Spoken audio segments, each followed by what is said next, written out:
سینے میں دل ہے، دل میں ہے دھڑکن، سینے میں دل ہے، دل میں ہے دھڑکن، دھڑکن کی آواز تو اللہ ہو، اللہ ہو، اللہ ہو، اللہ ہو۔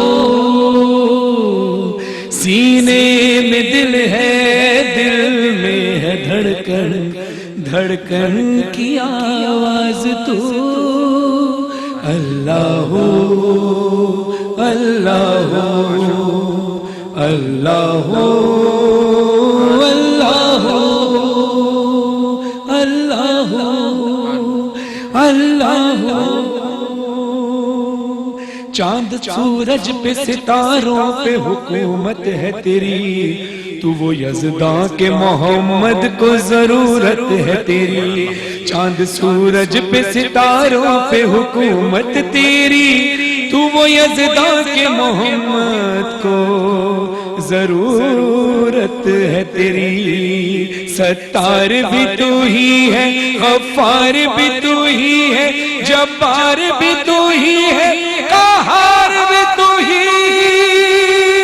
تو ایسا محمود ہے خود محمد، چاہے جسے روبرو اللہ ہو، اللہ ہو، اللہ ہو، اللہ ہو۔ سینے میں دل ہے، دل میں ہے دھڑکن، دھڑکن کی آواز تو اللہ ہو، اللہ ہو، اللہ ہو، اللہ ہو۔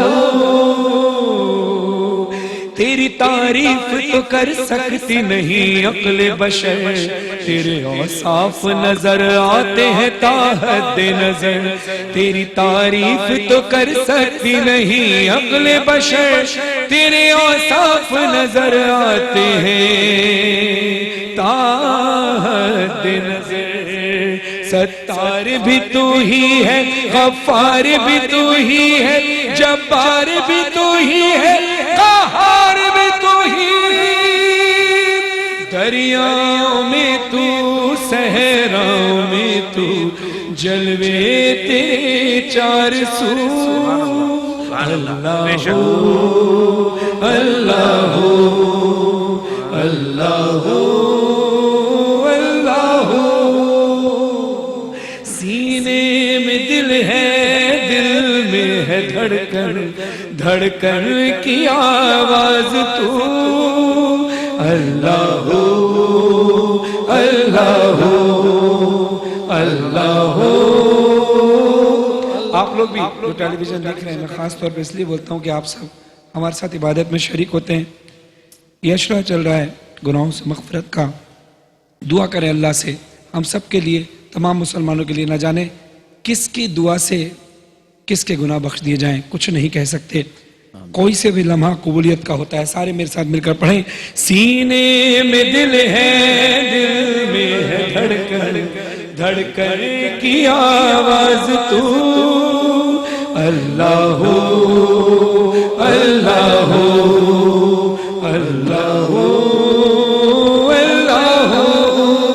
تو میرے عیب چھپاتا ہے ڈال کر پردہ، میں گناہگار بہت، بخش دے تو میرے گناہ۔ تو میرے عیب چھپاتا ہے ڈال کر پردہ، میں گناہگار بہت، بخش دے تو میرے گناہ۔ ستار بھی تو ہی ہے، غفار بھی تو ہی ہے، جبار بھی تو ہی ہے، قہار بھی تو ہی۔ تو جانتا ہے وال دل کے، سب کا مسیحا ہے تو اللہ ہو، اللہ ہو، اللہ ہو، اللہ ہو۔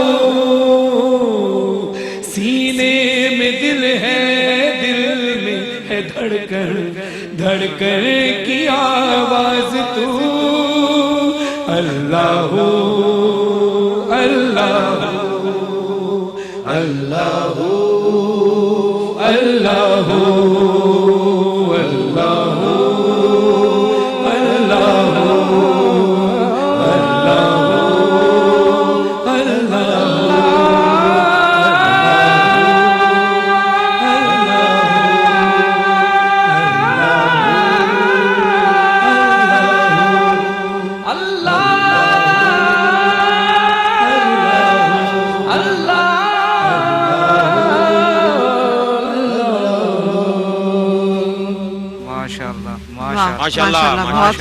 اللہ اللہ فرحان بھائی نیا کلام جو کہ آپ نے یہاں پہ پیش کیا کلام ہے نا میرے بہت اچھے دوست بھائی عرفان حیدر صاحب نے اچھا اس کلام کو کئی سال پہلے پڑھا تھا. اچھا تو ہم کی صورت میں اکثر عشرہ مغفرت میں پڑھتا ہوں اس کلام کو, اور شاعر اہل بیت جناب مظہر عبدی صاحب اس اچھا واہ بہت خوبصورت کلام. اور ریحان بھائی آپ کوئی سوال کر رہے تھے بریک میں جو آپ نے جس کا تذکرہ کیا تھا. میں دیکھا بریک پہ جانا تھا تو جیسے آپ نے موضوع بہت اچھا بنایا اللہ کا ذکر. اللہ کرے کہ ہم سب ہر وقت اللہ کے ذکر مشغول رہیں. آمین. علامہ صاحب سے سوال یہ تھا کہ جیسے الحمدللہ یہ اللہ کا ذکر عربی ہے, جیسے موضوع یہ تھا کہ اردو زبان میں اللہ کا ذکر, تو اس کی ترجمہ اللہ تو پاک ہے, تو الحمدللہ کہنے کا ثواب ہے کیا؟ یہ جو ترجمہ ہے اس کو بھی یہ جیسے ہم کہتے ہیں شکر ہے اللہ, اللہ تیرا شکر ہے, اللہ تیرا کیا وہ شکر ہے, نیکیاں وہ اجر جو احادیث میں آیا تو کیا ہمیں مل جائے گا؟ میں آپ سے ڈاکٹر صاحب ہاں جی آپ سے سوال ہے علامہ صاحب. اعوذ باللہ من الشیطان اللعین الرجیم بسم اللہ الرحمن الرحیم اللہم صلی علی محمد وآل محمد وعجل فرجہم. بہن میری, سب سے پہلے تو میں آپ کو ایک چیز واضح کرنا چاہتا ہوں, عربی زبان کائنات میں وہ زبان ہے کہ جس کا مقابلہ دنیا کی کوئی زبان نہیں کر سکتی. بالکل فصاحت میں بلاغت میں, اور اللہ نے منتخب اتنی کیا فصاحت و بلاغت ہے عربی زبان میں, بے شک, چاہے وہ عربی ہو, اردو ہو, فارسی, دنیا کی کوئی زبان عربی زبان کا احاطہ نہیں کر سکتی. میرے نبی کی زبان ہے, اس سے بڑا اس کا کیا درجہ؟ اللہ کی پسندیدہ زبان میرے نبی کی زبان. سرکار نے فرمایا نا کہ احب العرب لثلاث, جناب 3 وجوہات کی بنا پر عربی سے محبت کرو. اس لیے کہ ولی ان عربی, میں عربی ہوں, ولی ان القرآن فی العربی, اس لیے کہ اللہ کی کتاب عربی میں ہے, ولی ان لسان اہل الجنت عربی جن, اور جب تم جنت میں جاؤ گے تو جنتیوں کی زبان بھی عربی ہوگی. اچھا تو پھر ایک کام کیجیے ڈاکٹر صاحب, یہ جو ہمارے ہے نا اسلامی نظریاتی کونسل والے جو اور بہت ساری چیزوں کے اوپر اپنے فتوے دیتے رہتے ہیں, ان سے کہیے خدا کا واسطہ ہے عربی زبان کو کسی طرح سے ہمارے ٹیکسٹ میں اور عربی کو کسی طرح سے بچوں کو پڑھانے میں شامل کر دیں. ہم لوگ پڑھا کرتے تھے 8ویں کلاس تک, آج تک ہمیں گردانے یاد ہیں, جملوں کی میکنگ سے سمجھ آ جاتی ہے, کچھ مفاہیم کی کیا لفظ کیا چیز ہو رہی ہے. اب تو بالکل ہی مفقود ہو گیا, اب تو بچوں کو اردو نہیں آ رہی تو عربی کہاں سے آئے گی. ایک وقت تھا برے صغیر میں پرشین سکھائی جاتی تھی, ٹھیک ہے نا, تو ہر آدمی کو پرشین آتی تھی. لیکن اب میں یہ سمجھتا ہوں کہ اگر پاکستان معاذ وجود میں آیا تھا, اگر اس کی ہم نے ایک بنیادی زبان عربی کر دیتے, نہیں کرتے, عربی ہندی کا اور سندھی کا اور اس کا جھگڑا ہے یہ سب ختم ہو جاتا. لیکن اسلامی نظریاتی کونسل یہ ہے وہ نظریاتی اساسی کام کرنے والے جو کیے جانے ہیں کہ بجائے اس کے کہ عورتوں کو ماریں کہ نہ ماریں, بیوی کی اجازت ضروری ہے کہ نہیں ضروری ہے, یہ ثانوی اہمیت کے حامل موضوعات ہیں, یہ زیادہ اساس بنیاد ہے. یہی چیز ہے. دیکھیں اگر میڈیا سے یہ آواز اٹھے گی اور میڈیا کے توسط سے اور دوسرے حلقوں سے یہ آواز اٹھے گی کہ شاید ان کی توجہ جو ہے وہ اس طرف جائے. میں بھائی کے سوال کی طرف آؤں کہ جناب جو فضیلت ہے وہ تو الحمدللہ ہی میں ہے, جو فضیلت ہے صحیح. اور میں یہ سمجھتا ہوں کہ دنیا میں کہیں بھی کوئی ایسا مسلمان گھرانہ یا خاندان نہیں, میجورٹی میں, کہ جس کو عربی کے یہ آیات یہ تفصیلات جو ہیں وہ ماں باپ اپنے بچوں کو نہ سکھائیں. یہ حکم دیا گیا کہ ان الفاظ کو دیکھو عربی میں ہی ادا کرنا, کیونکہ ان کے جو مطلب الحمد میں ہے نا وہ اردو زبان اس الحمد کا احاطہ کر ہی نہیں سکتی. ہمارے چوتھے امام سجاد علیہ السلام فرماتے ہیں, صحیفہ سجادیہ کا کلام ہے ان کا, اس میں واضح طور پہ انہوں نے جتنے کلمات لیے ہیں, ایک تو میری بہن نے ابھی جو سوال کیا کہ وہ کون کون سی دعائیں, کون کون سے مسنون دعائیں کس کی جگہ پر, تو وہ لا تعداد ہیں. اور اللہ اس کا محتاج نہیں کہ تم عربی میں اس سے دعا کرتے ہو, کہ فارسی میں کرتے ہو, کہ انگریزی میں کرتے ہو, دنیا کی جس زبان میں چاہو کرو. اس پہ میں ایک سوال کرتا ہوں اپنے نوجوانوں سے کہ میں نے ہی کہا پروردگار ہر نماز میں 2 دفعہ تیری سورہ حمد پڑھتا رہا، واجب ہے پڑھنا، دعا مانگتا رہا، روز محشر میرے رب نے مجھے کھڑا کر دیا سامنے کہ تو بڑا سورہ حمد پڑھتا تھا، ہم سے دعائیں مانگتا تھا، ہم نے دنیا میں تیری دعا قبول نہیں کی، ٹھیک ہے جو تو مانگ رہا تھا، آج تیری دعا کو قبول کرتے ہیں۔ تو یہ بتا کہ جو تو سورہ حمد پڑھتا تھا ہر نماز میں، تیری زبان عربی نہیں تھی، تیری زبان اردو تھی، تو کیا سمجھ کے پڑھتا تھا اس کو؟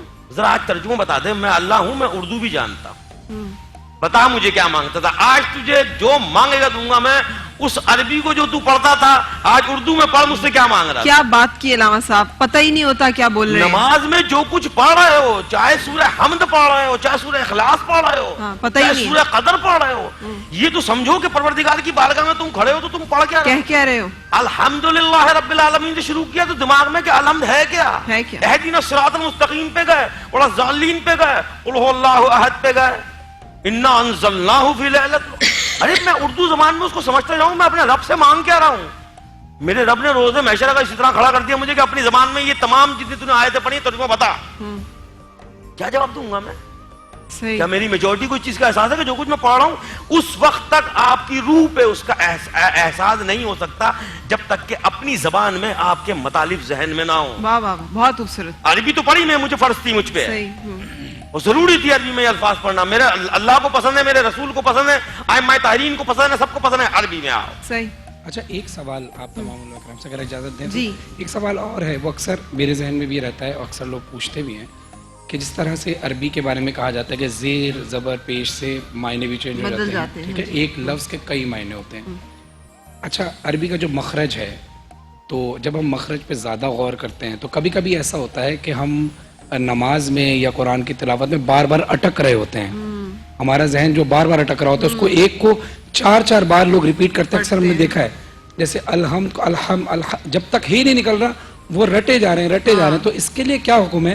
اس کے لیے انسان کا ذہن ظاہر ہے معاف بھی ہو جاتا ہے کبھی کبھی، اور انسان اکتا جاتا ہے کہ میں پھر وہ پڑھنا چھوڑ دیتا ہے اکثر۔ تو آپ تو تراویح پڑھاتے ہیں، بعض اوقات قاری صاحب بھی بھول جاتے ہیں، پچھلی 4 لائنیں پیچھے سے شروع کرتے ہیں، پھر وہیں پہ آ کے بھونتے ہیں، پھر 4 لائنیں پیچھے سے شروع کرتے ہیں، تو یہ بھی تو چل رہا ہے۔ سرکار کائنات صلی اللہ علیہ وسلم نے 1400 سال قبل آپ کے سوال کا جواب دے دیا تھا۔ ماشاءاللہ۔ سرکار دو عالم صلی اللہ علیہ وسلم نے فرمایا کہ جو روانی سے قرآن پڑھتا ہے اس کے لیے 1 اجر ہے، لیکن جو اٹک کر پڑھتا ہے اور کوشش کرتا ہے کہ قرآن کو صحیح پڑھوں، سرکار نے فرمایا اس کے لیے 2 اجر ہے۔ اچھا یہ ریحان بھائی نے سوال کیا تھا، الفاظ میں کبھی کبھی ہم اٹک جاتے ہیں، دیکھیں ابھی سپوز دیٹ کبھی کبھی لوگوں کے ساتھ ایسا ہوتا ہے کہ ہاتھ دھو رہے ہیں یا ہاتھ پاک کر رہے ہیں، تو وہ ہاتھ پاک کیے جا رہے ہیں، مطلب وہ ایک وہم ہوتا ہے، اس وہم کا کیا علاج ہے یا اس کے لیے حکم ہے؟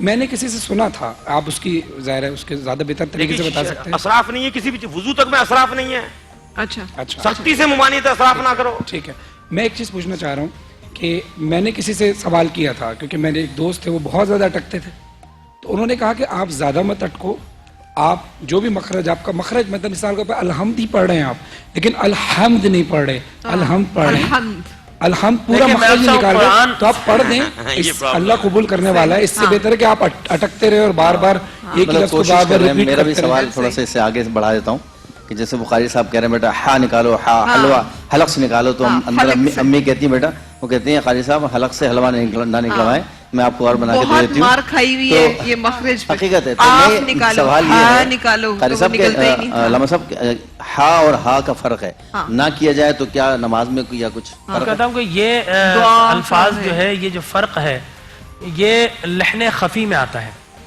کچھ چیزیں ایسی ہو جو لحن خفی ہیں، کچھ ایسی ہو لحن جلی ہیں، لحن جلی آلموسٹ حرام ہو جاتا ہے اور لحن خفی مکروہات میں آتا ہے، لہٰذا اگر ہا کی جگہ ہا نکل گیا تو اس کے معنی تبدیل نہیں ہو گئے، اس لیے کہ مفہوم اس کا ادا ہو رہا ہے، تو یہ لحن خفی مکروہات میں ضرور آئے گا، لیکن میں سمجھتا ہوں کہ عربی زبان کے جو مخارج ہے، جو ایکسنٹ ہے، جو پروننسیشن ہے، وہ ہمیں پراپر ادا کرنا چاہیے، اور اس کے لیے کم از کم جو قرآن کا قصار مفصل، جس کو ایک تو طوال مفصل ہے، ایک قصار مفصل ہے، ایک اوساط مفصل ہے، جو قصار مفصل قرآن کا وَأَلَمْ تَرَ كَيْفَ فَعَلَ رَبُّكَ سے لے کر اور پھر سورۃ الناس تک ہے، کم از کم اس کے مخارج اور اتنی بھی قضاء تو ہر مسلمان کو آنا چاہیے. لیکن چلیں ہم آج اپنے پروگرام سے اس پلیٹ فارم سے بسد التماس یہ درخواست کر دیتے ہیں اسلامی نظریاتی کونسل سے کہ وہ اس چیز کو مینڈیٹری کروا دیں کہ تمام سکولز جو ہیں وہاں پر کم از کم بچوں کو عربی زبان کے ساتھ انٹروڈکشن کا کوئی ایک تربیتی کوئی ایک سیشن ہوگا جیسے ہوا کرتا تھا. میں آپ کو بتاؤں، اگر مسلمان سورہ فاتحہ کی صحیح تفسیر اگر سمجھ لیں، باخدا ہماری ساری فرقواریت ختم ہو جائے. میں آپ سے عرض کرتا ہوں جو سوال تھا میں اس کا جواب دوں. سورہ فاتحہ جہاں سورہ حمد ہے، جہاں سورہ فاتحہ وہیں سورہ وسیلہ بھی ہے. تسبیح فاطمہ سے لے کر سبحان اللہ الحمدللہ اللہ اکبر اتنی لا تعداد دعائیں ہیں. ہمیں یہ دیکھنا ہے کہ ہم کس نیت سے اس کو ادا کر رہے ہیں. ایک لطیف نقطہ میں دوں آپ کو. جناب بلال حبشی توتلے تھے، کیا اذان پڑھتے ہوں گے، کیا اذان دیتے ہوں گے، رب کو وہ توتلاہٹ، کیا ان کے پاس مخارج تھے؟ نہیں تھے. سورج نہیں نکلے گا اس وقت تک جب تک بلال اذان نہیں دیں گے. تو نیت تھی بلال کی، محبت تھی ختمی مرتبہ سے. اللہ نے بولا بلال ہی دے گا، آپ چاہے کسی انداز میں. ایک چیز اور وہ بعد میں دے دی گا، موضوع سے ہٹ کے تھوڑا سا ہے. اکثر وظائف بتائے جاتے ہیں کہ 100 بار یا 102 بار یا 105 بار آپ یہ ورد کریں، اللہ اکبر سپوز دیٹ ورد کریں. تو کبھی کبھی انسان کے ذہن سے نکل جاتا ہے، تو کیا 100 اگر تعداد اس کی بتائی گئی ہے 100 سے زیادہ پڑھ سکتے ہیں اگر ذہن سے نکل جائے انسان کے، یا اسپیسیفک 100 ہی پڑھنا چاہیے؟ 1.25 لاکھ دفعہ پڑھیں لا الہ الا انت سبحانک انی انی کنت من الظالمین. یہ تخصیصات رسول مکرم صلی اللہ علیہ وسلم نے بھی فرمائی ہے، اور آپ نے ان کی تعداد اس طرح فرمایا کہ اگر کوئی 100 مرتبہ سبحان اللہ و بحمدہ پڑھتا ہے تو وہ اس طرح پاک ہو جائے گا کہ گویا اس نے گناہ کیا نہیں ہے. اس کے گناہ اگر سمندر کے جھاگ جتنے بھی ہوں گے اللہ ان کو ہی معاف فرما دے گا. تو یہ تعینات اور تخصیصات سرکار دو عالم صلی اللہ علیہ وسلم نے فرمائے، لیکن کم زیادہ ہو جائے تو اس میں حرج نہیں ہے. لیکن ایک اور میں نے دیکھا ہے کہ آج کل تسبیح ہاتھ میں ہے اور وہ مختلف ذکر و اذکار کر رہے ہیں، تو میں یہ سمجھتا ہوں کہ اس کے متعلق میں کہتا ہوں مقصد تو ہے تیری عبادت، پھر ثواب کیسا عذاب کیسا، کیوں گنوں میں تسبیح کے دانے، یاد الہی میں یہ حساب کیسا. چلے خوبصورت بات. بریک لے لیتے ہیں یہاں پہ، اور بریک کے بعد ہم شیف آپ ہی کی طرف آئیں گے تاکہ جان سکیں. اور بہت شکریہ ڈاکٹر بلقیس، آپ بیماری میں اٹھ کے آئی ہیں، کچھ نہ کچھ بولنے کی زحمت آپ کو بھی دیں گے، کچھ نسخے آپ سے بھی جانیں گے. لیکن پہلے ہم بریک لے رہے ہیں اور اس کے بعد پھر ملاقات.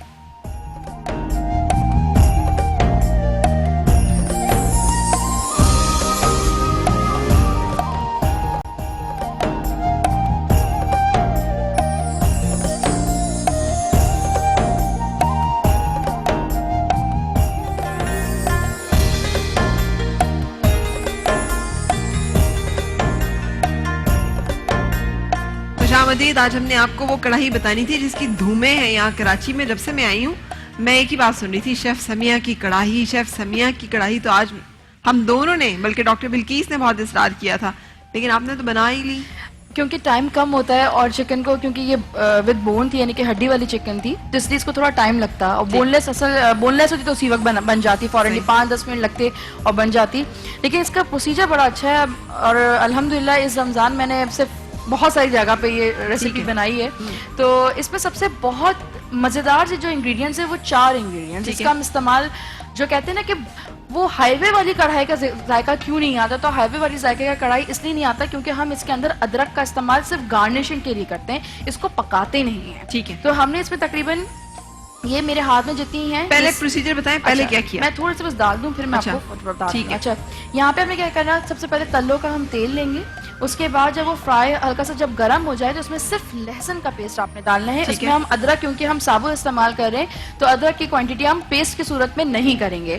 اچھا، جب یہ ادرک جب فرائی ہو جائے، پورا آپ کا لہسن اچھی طرح فرائی ہونے لگے، اچھے سے اس میں سے بلونز آ جائیں، تو آپ اس میں چکن ڈال دیں گے. آپ بون لیس ڈالیں یا آپ ہڈی کے ساتھ ڈالیں. اور اگر آپ اس میں چانپے ڈال رہے ہیں یا بکرے کا گوشت ڈال رہے ہیں یا بیف ڈال رہے ہیں تو آپ اسی طرح ہی آپ بنائیں گے. اچھا، جب یہ جب فرائی ہو جائے، اچھا سا